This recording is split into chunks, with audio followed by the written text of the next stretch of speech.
Hello everyone, today class is based on Hindi objective series. जैसे कि हम लोग पीछे वीडियो में पढ़े थे, पार्ट्स 5 क्लियर किए थे। आज जो है हम लोग का पार्ट 6 है। ठीक है, इससे जितने भी ऑब्जेक्टिव क्वेश्चन पूछे जाएंगे, ठीक है, ये सारा ऑब्जेक्टिव क्वेश्चन वीवीआई होंगे आपके लिए, है ना। जिस पार्ट 6 में जैसे है आपका कविता है, ये है ना, कविता है छाया मत छूना, जिसका राइटर कौन है, गिरजा कुमार माथुर। ठीक है, तो इस पार्ट से हम लोग, इस चैप्टर से आज पार्ट 6 होने वाला, जिसका चैप्टर है 6 छाया मत छूना। इससे जितने भी होगा सारा important all types question clear करेंगे।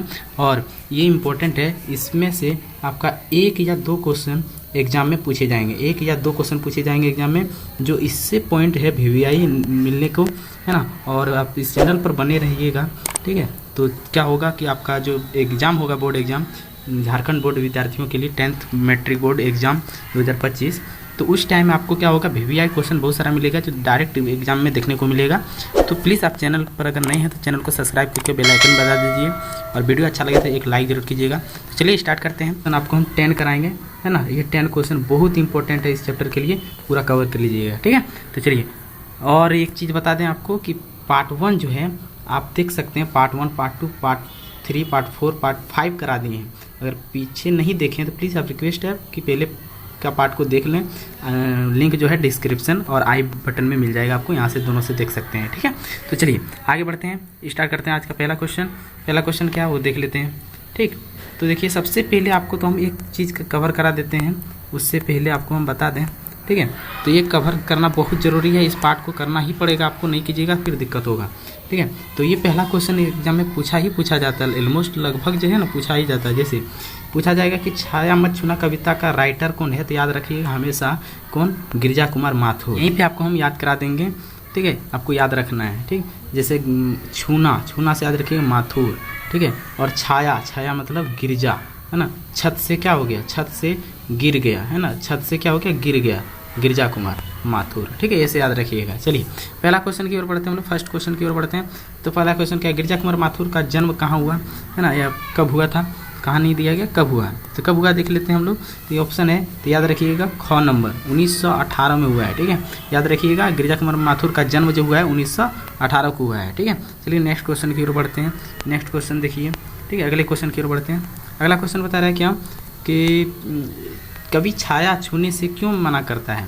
तो याद रखिए, कवि जो छाया छूने से मना इसलिए करता है क्योंकि वो जो है क्या है, इससे मन को दोगुना दुख होता है। मतलब वो चाहता है कि हम अगर पुरानी बातें अगर याद करते हैं तो मन को बहुत दुख होता है ना।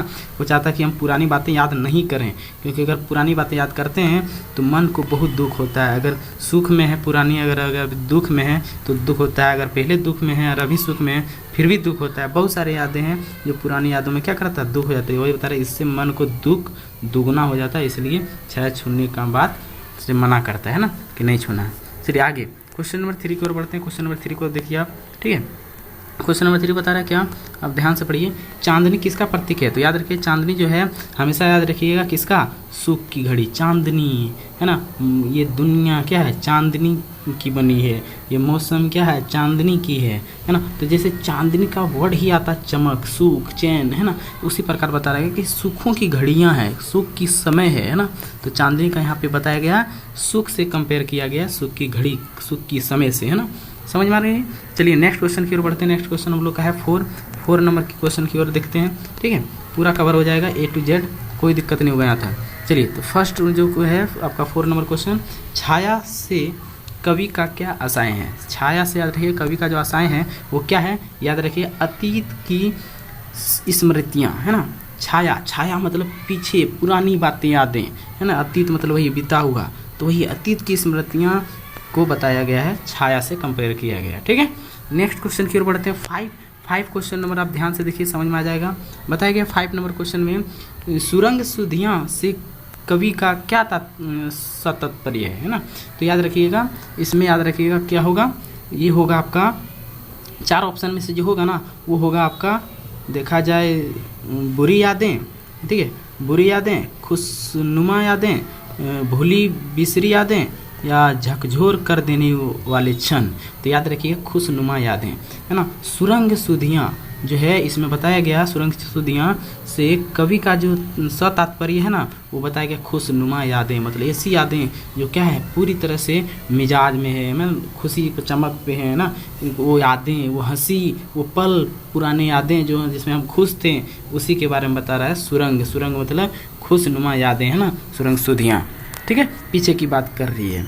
आगे बढ़ते हैं, आगे देखते हैं 6 में हमको दिखता क्या है, ध्यान से देखिए। यामिनी का अर्थ क्या होता है? यामिनी का अर्थ हम लोग जानते हैं कि यमी यमी यमी मतलब मीठा है ना, ऐसा देखा जाए। लेकिन यहाँ पे जो यामिनी का अर्थ बताया गया वो क्या बताया गया? निशा। क्या बताया गया है?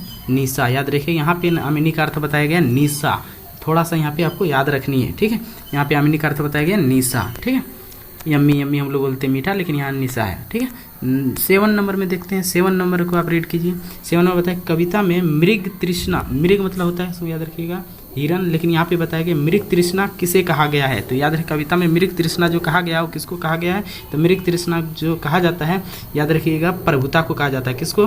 प्रभुता को कहा जाता है। मृग तृष्णा जो बोला जाता है यहाँ पे प्रभुता को बोला जाता है। ठीक है, नेक्स्ट क्वेश्चन की ओर बढ़ते हैं। नेक्स्ट क्वेश्चन में हमको दिख रहा है क्या, और ध्यान से देख सकते हैं। नेक्स्ट क्वेश्चन हमारा दिख रहा है, क्या दिख रहा है कि शरद रात किसका प्रतीक है? शरद रात किसका प्रतीक है? तो याद रखिए शरद रात जो है वो किसका प्रतीक है?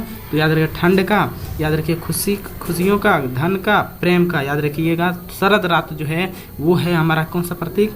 खुशियों का, है ना, खुशी का प्रतीक बता रहा है। ना ठंड, ना धन, ना प्रेम, है ना, वो खुशी का पल है ना। इसमें खुशी, सुख और दुख की बातें की गई है, इसलिए यहाँ पे शरद रातें, ठंडी रातें जो है वो प्रतीक किसका कंपेयर किया गया? खुशी का। किसका? खुशी का, है ना। नेक्स्ट क्वेश्चन की ओर बढ़ते हैं। 9 नंबर को आप रीड कीजिए। बताया गया है क्या? रस वसंत जीवन के किन दिनों का प्रतीक है? रस वसंत जीवन के किन दिनों का प्रतीक है? रस वसंत, तो याद रखिए ये किन दिनों का प्रतीक है? तो याद रखिएगा ये सुहाने दिनों का, सुहाने, है ना, वो सुहाना पल, वो खुशी, वो यादें, है ना, वो प्रेम, है ना, ये सुख की बातें की जा रही है कि वो रस वसंत जीवन जो थे वो किन दिनों का प्रतीक है। तो याद रखिएगा किन दिनों का प्रतीक है? वो सुहाने दिनों की प्रतीक है ना, सुहाना पल, है ना बोलता सुहाना पल, ये दीवाना, एक सॉन्ग निकला ना, तो उसी से याद रखिएगा ये क्या होगा? रस मतलब एकदम सुहाने पल में, प्रेम में डूबे हुए, है ना, सुख में, है ना, तो याद रखिएगा। लास्ट क्वेश्चन है 10 नंबर देख लीजिए। 10 नंबर को बहुत अच्छा समझ में आ जाएगा। 10 नंबर क्वेश्चन पढ़िए। रेगिस्तान की रेत पर सूर्य की किरणों के पड़ने से पानी होने से आभास को क्या कहते हैं?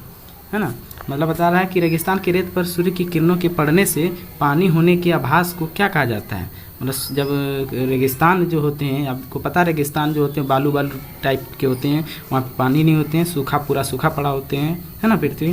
तो उसमें बताया गया क्या, जो धरती सूखा बालू टाइप में होते हैं, रेत जो बने हुए होते हैं, उसमें सूर्य की किरणें अगर पड़ रही है तो सूर्य की किरणें पड़ने से, बताइए, सूर्य की किरणें पड़ने से पानी होने का आभास को क्या कहते हैं? उसको कहते हैं, याद रखिएगा, मृग तृष्णा। मृग तृष्णा उसी को बोला गया है। ठीक है, याद रखिए उसी को बोला गया है मृग तृष्णा। ठीक है ना। ये 10 क्वेश्चन आपको समझ में आ गया होगा। ठीक है, बहुत अच्छे से मेरे ख्याल से समझ में आ गया होगा। कोई दिक्कत किसी प्रकार का नहीं होना चाहिए मेरे ख्याल से, क्योंकि ये 10 क्वेश्चन जो आपको हम कराए हैं बहुत इंपॉर्टेंट कराए हैं। ये 10 क्वेश्चन में से 2 क्वेश्चन जो है आपके एग्जाम में, है ना, 1 या 2 क्वेश्चन जरूर पूछे जाएंगे। ठीक है, तो आज का जो अंतिम हम लोग पॉइंट खत्म करेंगे उससे पहले हम बता दें, जो आपको पॉइंट बताना चाह रहे हैं कि 2 क्वेश्चन में से जो लड़ने वाले हैं वो 10 क्वेश्चन जो है इम्पोर्टेंट है ना। जो 2 क्वेश्चन लड़ेंगे इस चैप्टर में वो 10 क्वेश्चन इंपॉर्टेंट है। ये जो बताएं अभी हम आपको, ये 10 क्वेश्चन अच्छे से आप कर लीजिएगा, बहुत इंपॉर्टेंट है। ठीक है, और आज प्यार के साथ आप देख सकते हैं बताया गया है, ज्ञान के बाद यदि अहंकार का जन्म हो तो ज्ञान जहर है, लेकिन ज्ञान के बाद यदि नम्रता का जन्म हो तो वह ज्ञान अमृत है। ठीक है, तो याद रखिएगा, अहंकार कभी मत रखिएगा, गुस्सापन नहीं रखिएगा, वो जहर घोल देता है आदमी को। लेकिन शांति स्वभाव का आदमी रहिएगा तो जीवन में क्या अमृत है ना, जो आजीवन आप बने रहिएगा, है ना, खड़े रहिएगा। इसलिए आज इसी सुविचार के साथ इस वीडियो का अंत करते हैं। और पार्ट 7 के लिए, है ना, चैप्टर 7 पार्ट 7 के लिए ज़रूर कमेंट कीजिएगा। इस वीडियो में हम आप के लिए कमेंट का वेट करेंगे और नेक्स्ट वीडियो बहुत जल्द आने वाला है। ठीक है, तो अच्छा लगा वीडियो तो प्लीज़ वीडियो को लाइक कीजिए, चैनल को सब्सक्राइब करके बेल आइकन बजा दीजिए। तो आज के लिए इतना ही। जय हिंद, जय भारत, थैंक यू।